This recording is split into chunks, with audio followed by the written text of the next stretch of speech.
Днес слагаме диня в кафето. За целта взимам половин диня и я издълбавам, слагам я в блендера, като препоръчвам да премахнете всички кучешки косми преди това. Добавям ванилия и захар и започва сложния процес по блендиране на динята. И нищо не стана. Оказа се прекалено тежка задача за моят блендер, така че трябваше малко да му помогна, но след дълга борба с динята се справихме.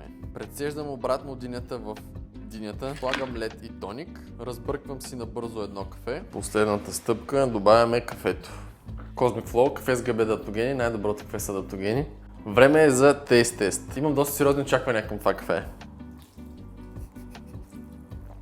Мисля, че с кафето развалихме динята. Да, не оправда очакванията ми. Поначално усещаш основно вкуса на диня, после те удря вкуса на тоника и накрая усещаш един лек привкус на кафе, който някакси не се вързва с другите два. Ако бяхме спрели до тоника, може би щеше да е добре. Това, което мога да кажа е: пийте си кафето като кафе и си ящите динята като диня.